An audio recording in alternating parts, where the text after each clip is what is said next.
Because I'm a person who makes publicly available videos wherein I speak about certain issues and people, I make a point to not allow my emotions to rule my perspective on any issue that I choose to speak on. I also make every effort to not judge anything or anyone apart from my understanding of what the truth really is concerning said issue or person. But you know what? Sometimes you just have to call it what it is. And with this ex CNN child molesting scumbag, this is one of those times. So let's get into it.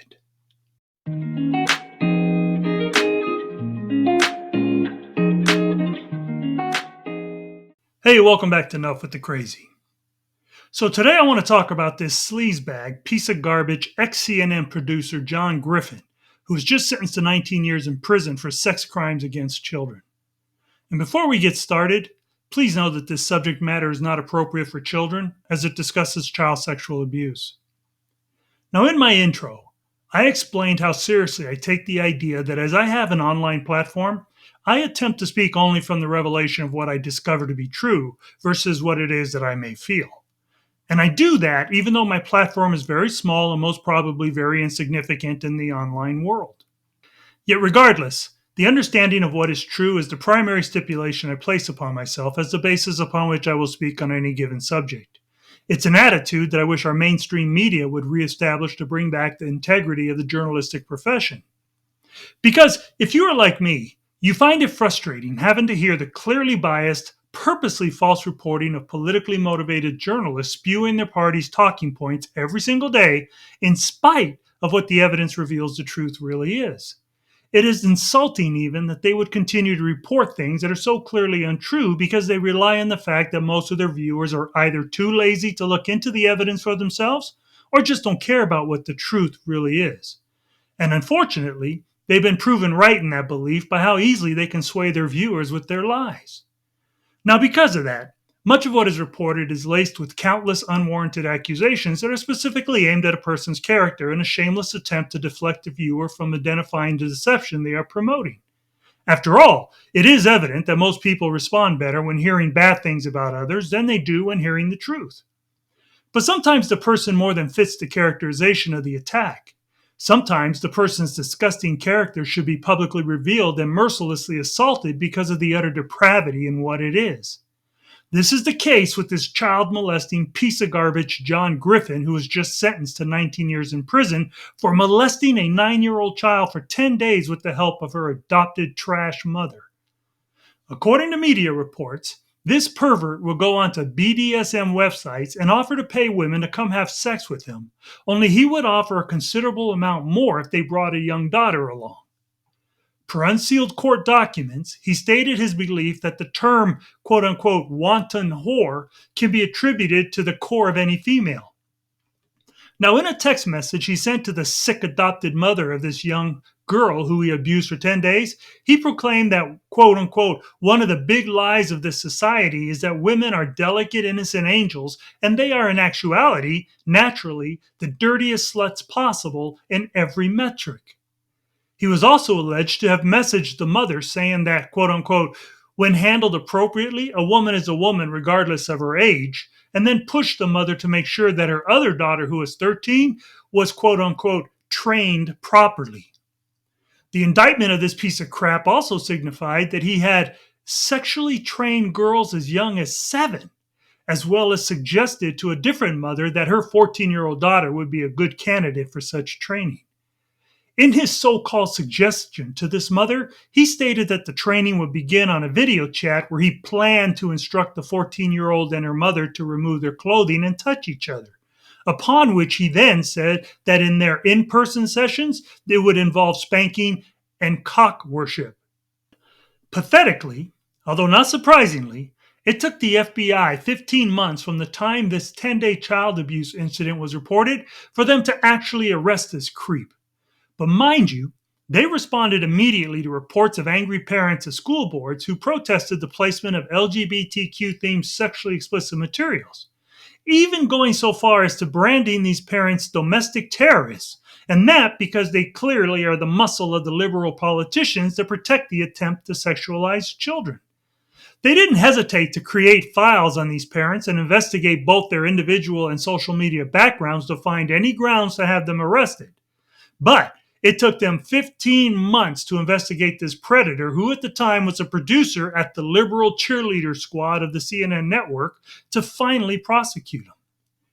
Stories like this are an absolute embarrassment to our federal law enforcement agencies because clearly they have all become the weapon of the Democratic Party in their attempts to protect the sexual indoctrination of our country's children. What they continually demonstrate to us is that they are more concerned with prosecuting honest parents who are only attempting to protect their kids rather than going after scum predators like this John Griffin. And without a doubt, if this creep was not a part of their liberal cheerleading squad at CNN, he would have been arrested immediately.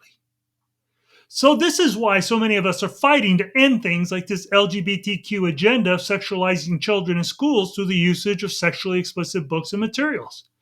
It's because we can't trust our current administration to do what is right for children and to stop protecting those who are blatantly attempting to sexualize kids.